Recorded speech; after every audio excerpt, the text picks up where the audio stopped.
You're hanging out after hours with Matt Anderson, presented by Inside the Gamecocks. What is up, everybody? I'm so excited to be here with you live. For those of you that have never met me before, my name is Matt Anderson. It's a pleasure to be here tonight. We've had a long run now on the iTunes and the Spotify and the podcast streams. So excited to be here live with everyone tonight. For those of you that are joining for the first time, my name is Matt Anderson, and I am your host for all things Gamecocks After Dark. Excited to be here with you tonight. Excited for this going live. It's been a couple weeks in the making, but at the same time, really excited that we're doing this together. For those of you that might have joined the show for the first time tonight, with it being on YouTube, most of the time we actually record this podcast, and I say podcast because that's what it's been for a long time, but we actually record these shows on Mondays at around 9 p.m. and then around 9 p.m. on Thursday. So Mondays are kind of recapping the weekend, what happened in Gamecock sports, and then Thursdays are usually previewing what's going to happen on the Gamecock sports schedule for the weekend. So going forward on Mondays, that's when you're actually going to see me and my face for radio, as you can see right now. But don't worry, if you're not able to watch the YouTube stream, you're always going to be able to find us on Spotify, Pandora, iTunes, wherever you listen to podcasts. So really excited to be here tonight again. And as you can tell, I'm really excited. I've said that 10 times now. But so last week was pretty tough. The Gamecocks traveled to Athens, Georgia. Gamecocks had, what I would consider a phenomenal start to the game. The Gamecocks scored on the first possession. And I don't want to kind of put my skis in front of myself right now, but what I always do, and it's a little bit different being on camera, but what I always do is I kind of do a blow by blow on like what happened during the game, the drives of the game and just seeing, where the Gamecocks did well when they didn't do so well. So we'll start that out right now. On the first drive of the game, the Gamecocks actually got gifted a little bit of a Georgia error. The kick went out of bounds, so therefore the Gamecocks got the ball at 35 or 40. I can't remember, but Gamecocks did well in this first drive. I mean, you look at it: Spencer Rattler pass complete to Xavier Legette for 17 yards. Then you have let's see, Luke Doty for 5 yards, obviously, yeah. Then Xavier Legette for 15 or 17, so that's 22 yards right there. And a lot of times the Gamecock fans right now are hoping that let's just start throwing the ball. Like right now, it's so difficult with us trying to run the ball for 1 yard, maybe 2 yards, maybe 3 yards, that, let's just start throwing. And that's what the Gamecocks did. And if you look at this first drive, you have pass, pass, run, pass, pass, pass, run. And then you have another pass. You have a false start on the offense, which is kind of mind-blowing that that's still happening. And then you have a pass to carry on. And then obviously Spencer Rattler completed a pass to Juice Wells on what was honestly one of the most glorious and one of the most awful plays in recent Gamecock history. Because, going through this drive, and we'll talk about the Juice Wells stuff, but, Spencer came out on fire. 5 yards to Luke Doty, 17 yards to Xavier. Then you have DeCarrion going for a 1 yard rush, and then a 15-yard pass to Juice. Nothing to Trey Knox, no gain on the play. And then you had Spencer Rattler completed another pass to Luke Doty.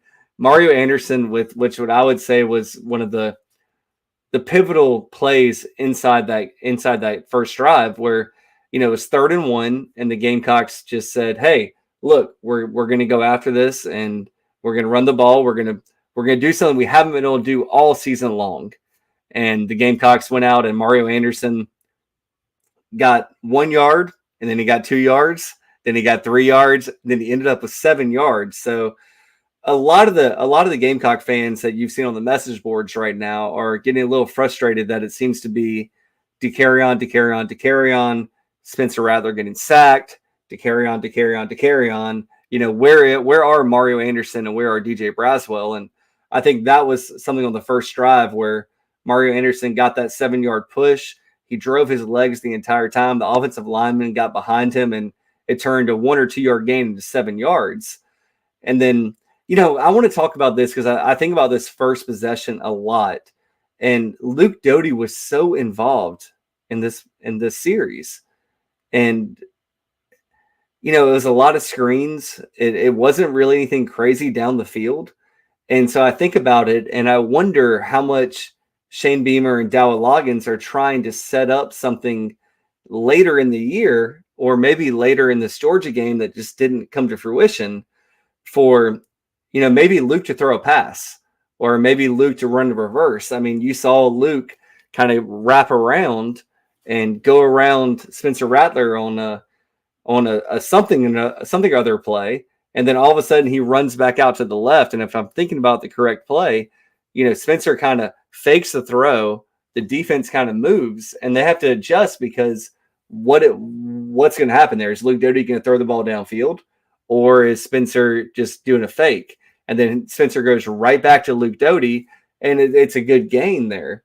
So, I don't know what's happening there. I don't know what, because everyone talks about, well, should we incorporate more of Lenore Sellers? Should we incorporate more of Mario Anderson? But like the first drive was picture perfect outside of the false start penalty on the offense, which, took the Gamecocks from the Georgia 11 all the way to the Georgia 16.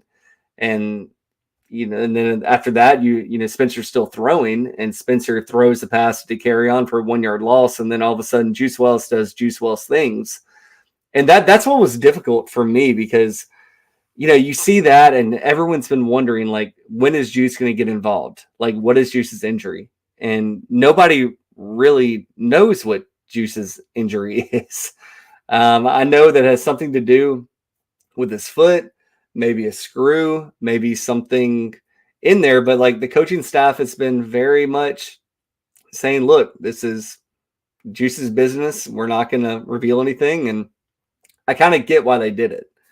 So not upset there on that first drive, obviously, to go 10 plays, 65 yards in 5 minutes and 4 seconds against the number one team in the country, maybe the number one defensive team in the country. I mean, I'm still saying the jury's out on that, but still, Georgia's probably a top 5 defense in the country at worst. So the next drive there for Georgia, you got a Mitch Jeter kickoff, 65 yards for a touchback. And this is what I was worried about when I talked to you guys on Thursday night, when I did my Georgia preview. I got a little worried about Georgia just kind of nickel and diming the Gamecocks down the field. And if you watch Georgia play, like it's not always that monster pass down the field where, it's like Southern Cal, where it's just like electricity. It's always just like, we're going to beat you to death on offense, and we're going to suffocate you on defense. And that's what Georgia did here on the second drive. If you look at it, Dewan Edwards, 4 yards, Dewan Edwards, 8 yards, Carson Beck to Cash Jones for 11, 8 yards to Bowers. You got a loss of 3 yards, which, big clap for the Gamecocks. We've all been looking for those tackles for loss. We've all been looking for those sacks. And the Gamecocks finally got on the board there in, a 2nd and 2 to push them back 3 yards. Like, okay, yeah, great. Make it 3rd and 5. That's what we're looking for. And, right after that, Georgia followed up 3rd and 5 with an 11-yard pass. So, I say this all the time. It's like, you got to get off the field in third downs. And I'm not someone that's telling you something that nobody ever has said before. Like, I'm not this football savant, but there are little things. And look, I see a lot of people talking about, okay, well, this was the number one team in the country. Yeah, it was the number one team in the country. Like, we all read everything leading up to the game. We knew what Georgia has done for the past 2 years, but you still have to compete. And that's what the Gamecocks did, especially in this first half. And we'll talk about the second half later, but in the first half, the Gamecocks competed. I mean, TJ Sanders, who obviously is a name that all Gamecocks should know at this point, TJ Sanders getting there, sacking Carson Beck. It's one of the things I talked about on Thursday night. Guys, it was Friday. I didn't get to record on Thursday night, but yeah, on Friday, like we had to have it. I say we because I'm a Gamecock fan. I pull for the Gamecocks. The Gamecocks did have to make Carson Beck uncomfortable. And that was the first point of the game where it happened. And, right after that, loss of 6, it's second and 16. And then it's second and 16, a pass for 8 yards to South Carolina 34. Okay, everyone said, great. It's 3rd and 8. Let's just have an opportunity here for the Gamecocks to hold them to a field goal. But you also had a questionable penalty here. And there was a penalty on DQ Smith. And I promise, like the same way, if this is the first time you're watching this, or it's definitely the first time you're watching this, first time you're listening, I'm not going to go drive by drive and give you the play-by-play because you all watch the game. If you're watching this, you watch the game. If you're listening to my show, you watch the game. But I thought there was a questionable penalty holding on DQ Smith, defensive pass interference. And if that hadn't happened, then all of a sudden Georgia's trying a 51-yard field goal. It's a lot different than what happened after this. So you look at it and, eventually they worked the ball down to the South Carolina 13 and field goal for Georgia. So 7-3. I've said this a million times on my show. The Gamecocks are always, and not just the Gamecocks, any team in college football, you should score on your first possession at least 60% of the time, in my opinion. So if you can score 60% of the time on your first possession, whether it's a field goal or whether it's a touchdown, now you're in neutral game script. And the more you can be in neutral game script or the more you can be in positive game script, the better. So at this point, South Carolina's up 7-3. Really excited for the game's going because Georgia, I'll be honest, like looking at this first 2 drives, South Carolina did a better job than Georgia. But you have that field goal, and then all of a sudden it's 5 plays, 8 yards, 2 minutes and 16 seconds, and the Gamecocks punt the ball away. And at that point, like in this game, I'll just go ahead and tell you, I was getting a little nervous just because, okay, well, the Gamecocks scored. Maybe Georgia's going to make an adjustment. Maybe South Carolina is going to have to figure something out. I just wasn't sure what was going to happen. So Gamecocks get the ball, they punt it away, and then all of a sudden Georgia goes 5 plays, 19 yards in 2 minutes and 12 seconds, and Georgia's punted the ball to South Carolina. So, okay, now it's a ball game. Now we're all excited. Like this is a ball game. And then South Carolina gets the ball back, 8 plays, 27 yards. Looking through this, nothing really that I'm upset about. It's just a good Georgia defense. So 7-3. And Georgia has a 13-play, 72-yard drive after the Gamecock punt, and they missed the field goal. Like Georgia doing exactly what I was worried about Georgia doing, just meticulously working the ball down the field and just crushing the Gamecocks' hopes. And it didn't happen. The Gamecocks stood up, Georgia missed a field goal. It started feeling, and I'm not the first person to say this, but it's exactly what I was thinking, what probably you were thinking watching the game. All of a sudden, it's like, okay, is this shades of 2019? Are the Gamecocks, with a better offense than they had in 2019, going to do something? And that's what happened right after that missed field goal. The Gamecocks go 5 plays and 80 yards in 2 minutes and 27 seconds. Looking at this, yeah, there was a face mask on Georgia, but Xavier Legette again came up huge for the Gamecocks. Spencer Rattler pass complete to Xavier Legette for 35 yards. Just an absolute picture perfect pass that I think only Xavier Legette can go up and get at this point for the Gamecocks. And Spencer did a fantastic job there, getting the ball down there. Then again, though, you have a South Carolina penalty, a false start, takes the ball to the Georgia 20, and Spencer Rattler completed a pass to Trey Knox for 18 yards to get down to the 2-yard line, first down Carolina. And DeCarrion Joyner does what DeCarrion Joyner does, evidently, and he gets 2 yards. And I don't mean that in a bad way for DeCarrion, but he's averaging like 1.8 yards per carry for the season. So, I mean, I have no problem at all with DeCarrion getting that ball to start to start a drive from the 2-yard line. It seems like that's what he does well. So now we have halftime. The Gamecocks are up 14-13. And I mean, gosh, I had so many phone calls, so many text messages with people talking about like, oh my gosh, it's happening. It's happening. It's going to be the biggest win in Gamecock football history. And look, I was right there. Like, I don't know if anybody that watched the first half and said the Gamecocks are going to blow it. The Gamecocks are, going to do what the Gamecocks do. Like no. Like, yeah, everybody was worried about Georgia getting the kickoff to start the second half, but I don't know if it was Georgia sleepwalking, South Carolina being the best team in the country for that first half, but the Gamecocks were right there. And it's one of those things that as a Gamecock fan, and everybody watching this, listening to this kind of knows where it's going to go from here. But like as a Gamecock fan, there was nothing but excitement. And the Gamecocks earned it in the first half. I'll tell you that. So, we go to the second half, kind of tough. Georgia gets the ball to start the second half, 2-minute and 40-second drive, 6 plays, 75 yards, 5 yards, 9 yards, 36 yards, 15 yards, 3 yards, 7. And then, obviously the Georgia Bulldogs are in the end zone. So it's 14-10 at this point. And this is that critical point in Gamecock football lately that I've talked about on this show for a while, but the Gamecocks have got to find a way to, I think about football in the same way I think about basketball. Like sometimes football actually is a game of runs, and basketball is 100% a game of runs.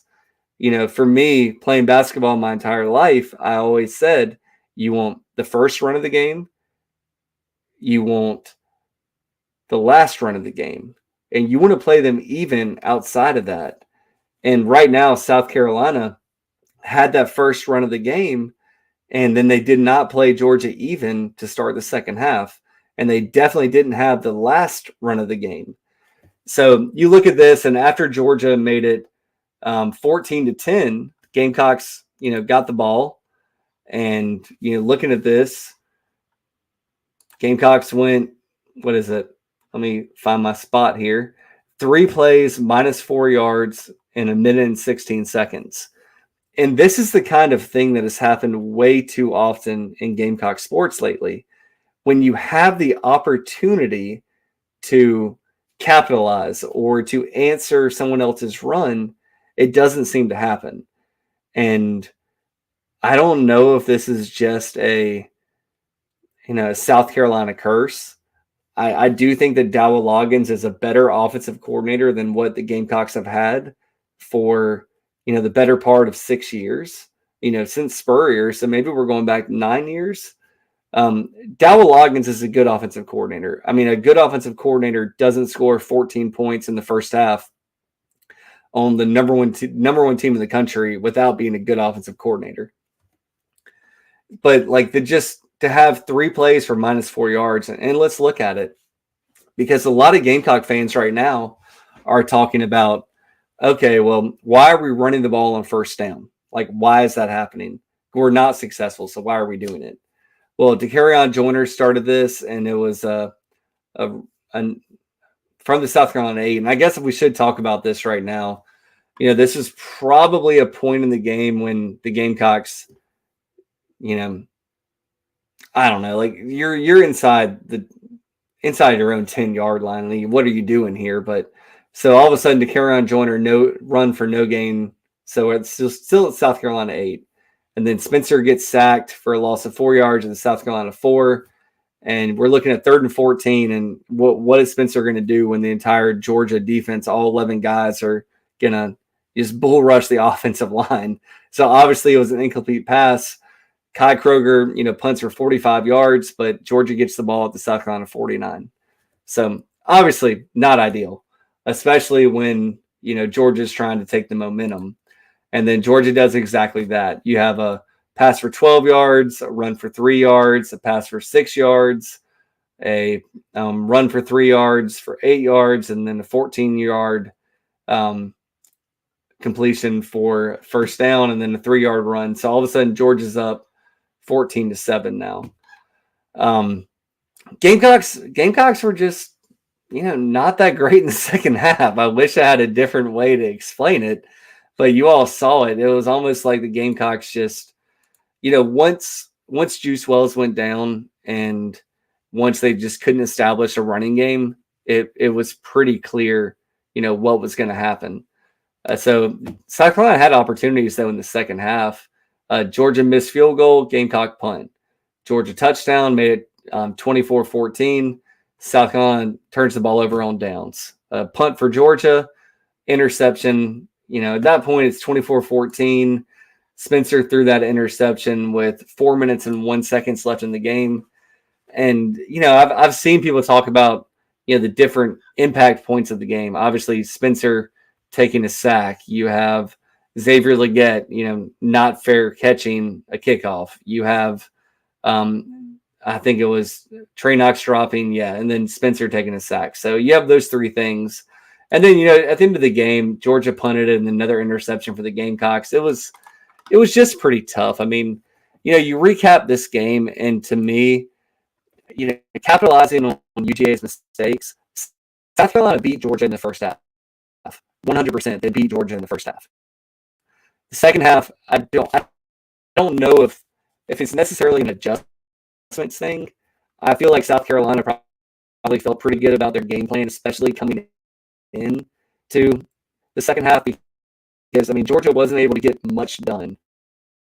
So I don't know how much of adjustments you can plan for. Obviously Clayton White has a lot of film on Georgia from the last couple of years, and maybe I don't know. I was the person that was saying that they're going to nickel and dime you down the field, but look, you see where I live. Like, I'm in the second story of my house in Florence, South Carolina. Like, I'm not living in a mansion. I'm not living, I'm not making hundreds and hundreds of thousands of dollars a year. So who am I to judge Clayton White? I'm not going to do it. I'm not going to play armchair quarterback as much as I want to. But the bigger things for me was, capitalizing on mistakes by Georgia. If you look at it, Georgia missed 2 field goals in the game. They went for it on fourth and 1 or something like that earlier in the game. So if you look at those 2 missed field goals, and that's kind of what I want to key in on right now. So South Carolina followed up 1 missed field goal with the scoring drive for a touchdown.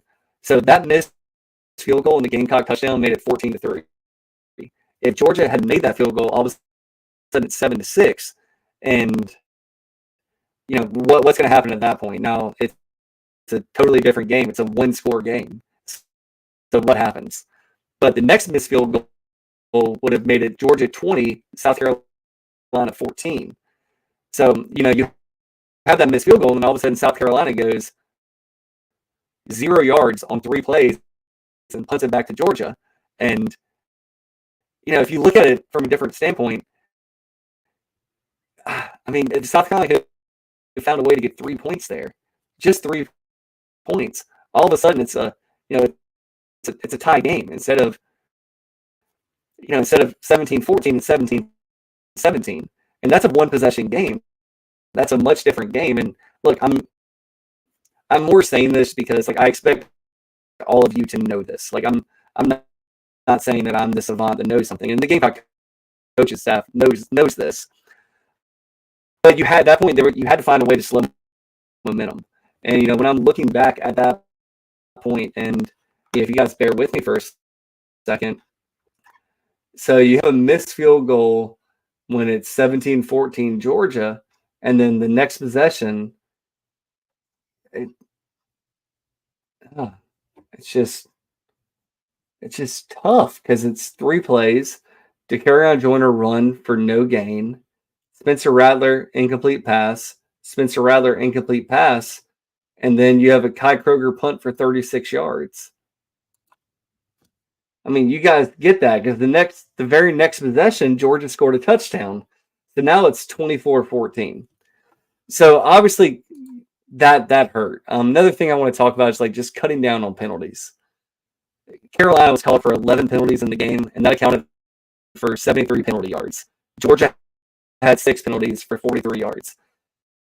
And some of that you can chalk up to youth and experience, whatever you like to chalk it up to, maybe questionable calls by the officials.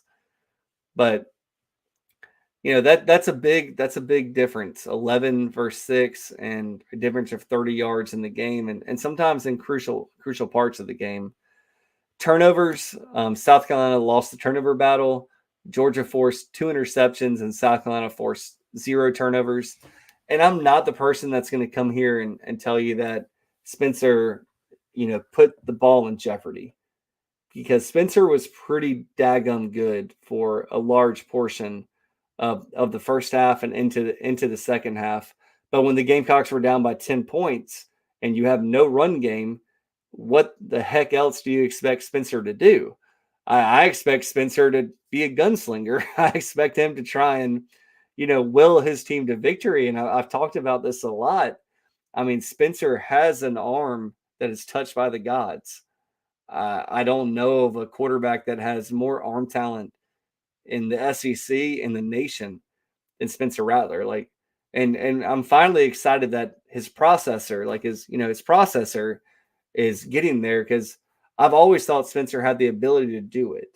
But what you're seeing now is like him not being in not Southern Cal, but an Oklahoma offense where there are 5 people running wide all the time and there's no defense. Now his middle processor is having to go into over gear, and he's doing a really, really good job with it. So, I don't fault Spencer at all for those 2 interceptions. That's just what happens when you're playing the number 1 defense in the country, the number 1 team in the country, and you're having to put the entire team on your back. I do want to talk about the run game really quick. At this point, I don't know what to do with the run game for South Carolina. I don't know if it's making subtle changes in practice. I don't know if it's making subtle changes in practice and the game, but they've got to do something different. And same way I talked about it earlier, like I don't know what to do. I wish I did. I really, really wish I did, because then I could tell you that South Carolina is going to be improved because of this thing that they're going to change. But South Carolina had 16 rushing attempts for 53 yards for 3.3 yards per carry. The sad thing is I think that was South Carolina's best yards per carry against a Power 5 team, because I know it wasn't a good yards per carry against North Carolina. But when you think about those 16 rushes for 53 yards, and as I'm looking at it over here on my notes, 8 of those carries were Spencer Rattler, and he had 35 of the 53 rushing yards in this game. And I really don't want to be an armchair hindsight's 2020 kind of analyst, which I'm doing now, and I really respect the John Whittles, the Tony Morells, the JC Sherberts of the world. I respect all those, JB and Phil, because we all have to toe that line, and it's hard for me to toe that line right now, because I'm just looking for some creativity and some changes here on the running game, because what we're seeing is pretty one-dimensional. I just want to take a second and just look at some stats here, so bear with me. But so far this season, North Carolina has given up 219 yards rushing on 44 carries for an average of 5 yards per carry versus Appalachian State. North Carolina gave up 170 yards rushing on 31 carries for an average of 5.5 yards per carry against Minnesota. South Carolina managed -2 yards rushing on 31 carries for an average of negative 0.1 yards per carry. So other opponents are averaging five plus yards per carry against North Carolina, and South Carolina's not doing it. And look, I know that Spencer got sacked 9 times. I know that it was a absolutely tumultuous performance from South Carolina against North Carolina. But when I look at App State and I look at Minnesota, like they figured it out. And they figured it out.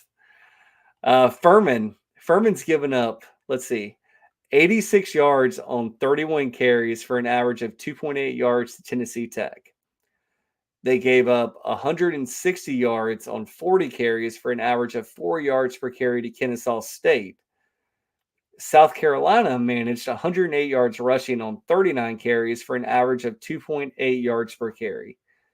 I'm sorry, but y'all cannot tell me that Tennessee Tech and Kennesaw State should have, equal or better rushing numbers than South Carolina should against Furman. So, that stuff's frustrating to me. And I wanted to go back and look at Georgia. And Georgia's given up 134 yards on 29 carries for an average of 4.6 yards per rush to Tennessee Martin. 77 yards on 28 carries for an average of 2.8 yards per carry to Ball State. South Carolina managed 53 yards on 16 carries for an average of 3.3 yards per carry. You just can't tell me and make me believe it that UT Martin should have had more success on the ground against Georgia than South Carolina did. Like, you can't tell me that. I'm not going to believe it, especially when I look at the season.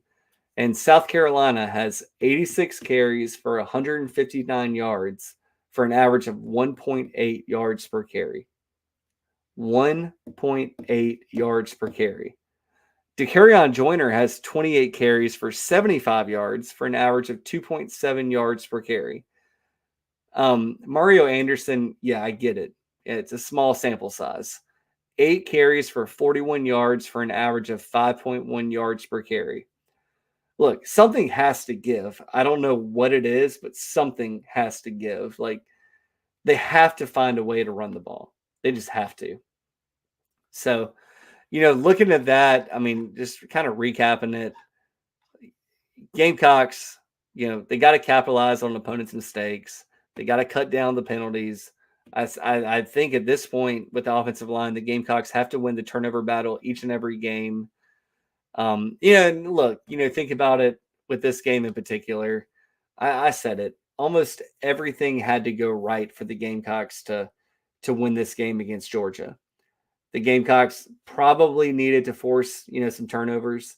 Gamecocks probably needed to do some things on special teams, maybe a trick play, maybe something where, at least just making field goals and putting the Gamecocks in field goal position.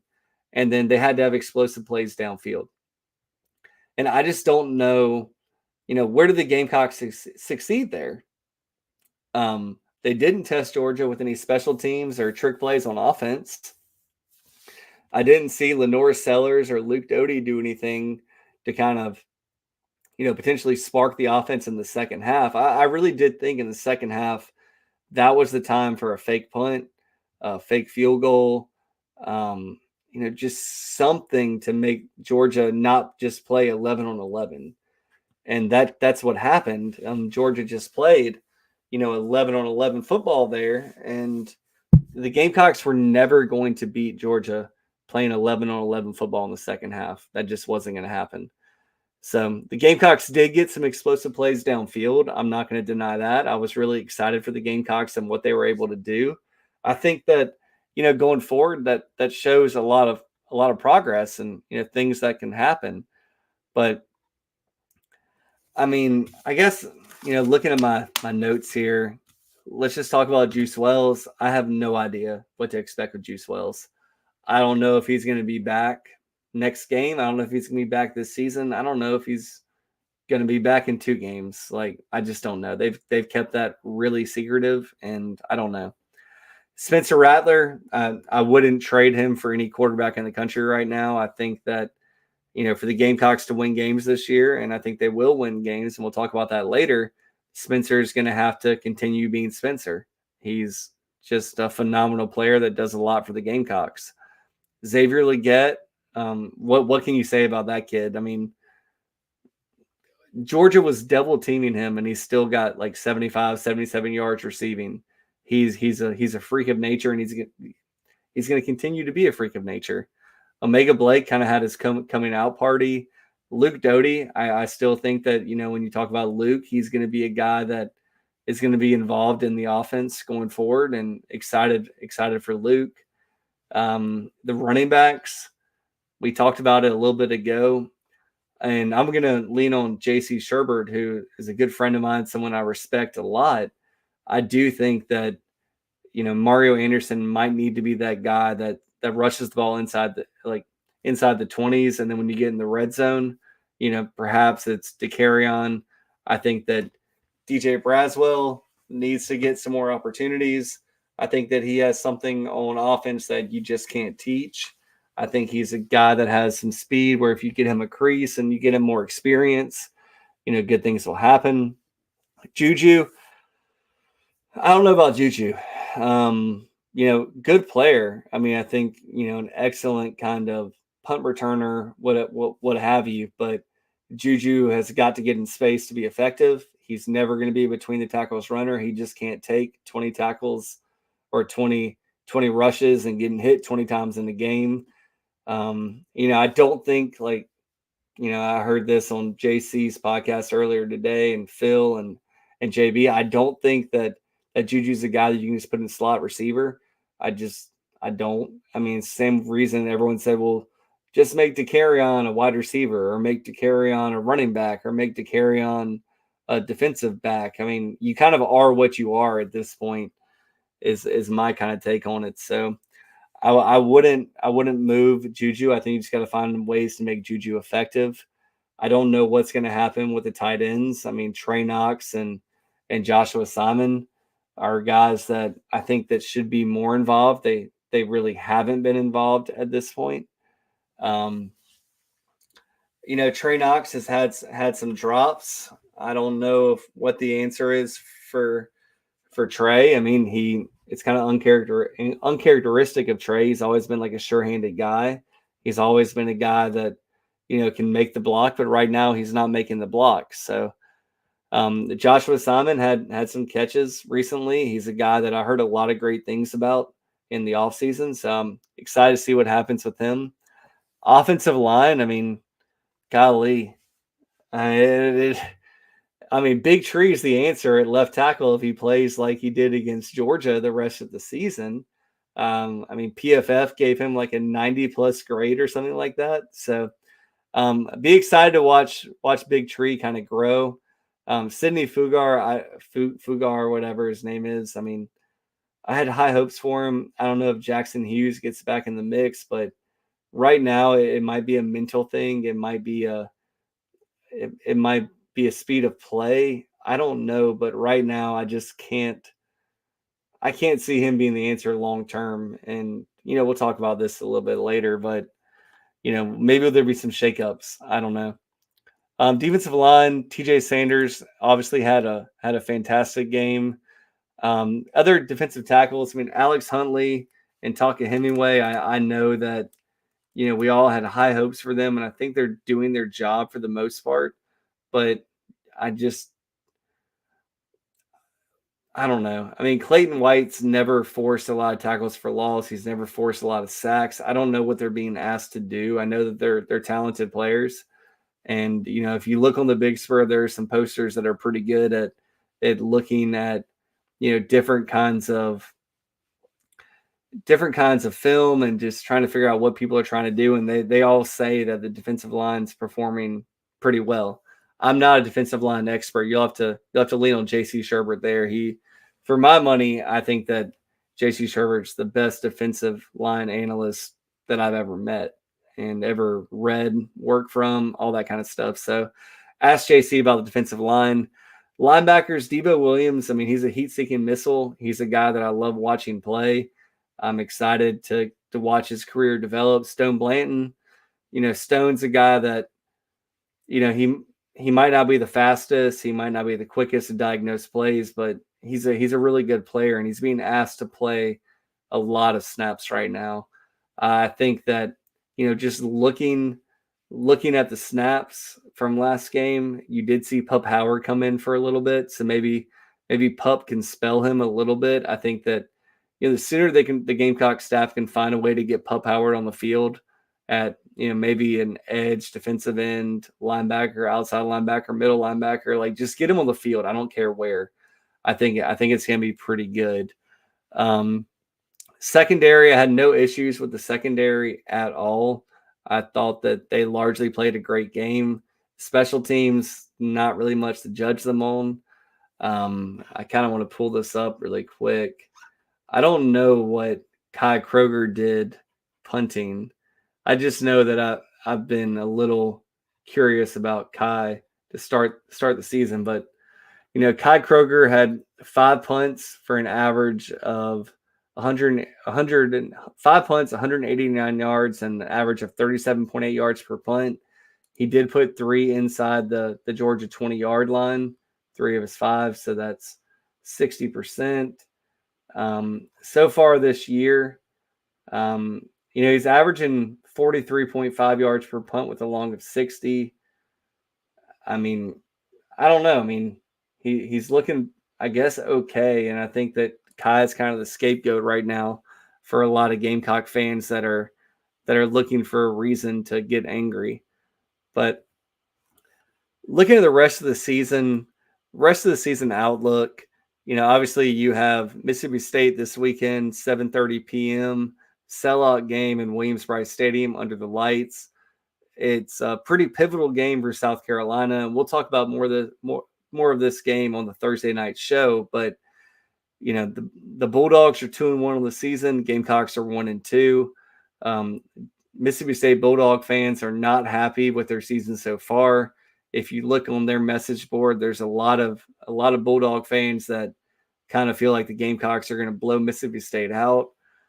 All I can say is, if you're a Gamecock fan, get out to Williams-Brice. It's a sellout. Maybe you already have tickets, but get out there if you can, tailgate, maybe find some tickets on your way in, but it should be an electric environment in Williams-Brice. And if it's anything like Furman was, and I think it'll be a little bit better than Furman, get out there and you'll really enjoy yourself. But looking through this, I mean, after Mississippi State, you go to Tennessee on September 30th. It's been announced as a 7:30 kickoff. Tennessee will likely be 3-1 on the season. Tennessee kind of has a get-right game against the UTSA Roadrunners ahead of the matchup with South Carolina. So Tennessee will be 3-1, and South Carolina will either be 1-3 or 2-2. It's hard to even say that out loud. But Gamecocks have a bye week after Tennessee. I think that the bye week is a good opportunity for South Carolina to make some more moves. I think that Big Tree is going to be the left tackle for the foreseeable future. I don't know if Pup Howard comes in the mix at linebacker. I don't know if Trevon Bow comes in and mans another spot on the offensive line. I think it's probably necessary. I know that the injury to Marquis Anderson wasn't what the Gamecocks were looking for. That was pretty tough. He's out for the year. I don't know. Maybe running back make a change during the bye week at running back, because if DeCarrion does what DeCarrion's done so far, and no disrespect to DeCarrion, I think he's one of the best all-time Gamecocks. Maybe not skill-wise, but just what he personifies on the field, the way he leads in the locker room. It's a hard thing to take him out of the lineup. But I mean, if he hasn't done what he needs to do, then maybe you're looking after that bye week for some stuff to change. But Mario Anderson is there. You have DJ Braswell. You have Juju McDowell. I mean, something's got to change in the running game. Otherwise, the Gamecocks just aren't going to be successful. You can only throw Spencer to the wolves so many times before he breaks down or the wide receivers break down. And so I think you're looking ahead, you got Mississippi State, you got Tennessee. I think both those games are winnable for South Carolina. As I've said for a while, I think that the Tennessee game is probably going to tell the tale for South Carolina going into the bye week. I mean, if you're 1-4 going into the bye week, you can't be there.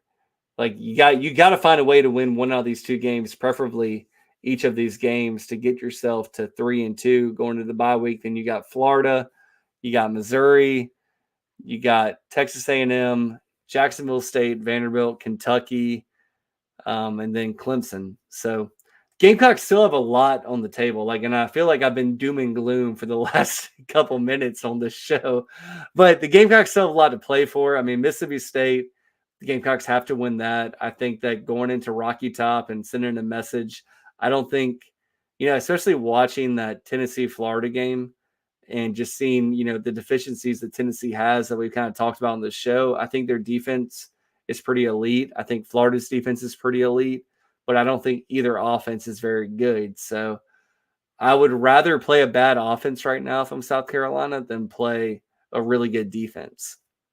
And I think that's the case for Mississippi State. I think it's the case for Florida and Tennessee. So, don't look now, but the Gamecocks, could roll off 3 in a row going into Missouri and then Texas A&M. And, you look at those last couple games starting in November, Jacksonville State, Vanderbilt, those should be 2 wins. Kentucky at home, Gamecocks have a chance in that game. And then Clemson, look, I don't want to get too far ahead of ourselves when it comes to Clemson, but they have Florida State this weekend. That's going to tell us a lot about Clemson and, a lot about Florida State for that matter, because, if it's the Florida State team that played against LSU, Clemson might get run out of their own stadium. If it's the Florida State team that played against Boston College, then, we have bigger problems for Florida State. And for those of you that don't know, my wife is a Florida State grad, so I have extra motivation this week for Florida State versus Clemson. But Clemson still has at Syracuse the weekend after Florida State. Talk about your ultimate trap game. Syracuse has always been a thorn in the side for Clemson for a multitude of different reasons and different seasons. But then they have at Miami. They have at NC State, they have Notre Dame at home and North Carolina at home, all before they play the Gamecocks in Columbia. So as I've said all year, I mean, Clemson could be a 3 or 5 loss team by the time they come to South Carolina. Or, I mean, if they play like a totally different team than I've seen so far, they might be a 1-loss team come to Carolina. So, I'm still excited for the season. I think the Gamecocks can still get to 7, 8 wins. I'm going to hold off on 9.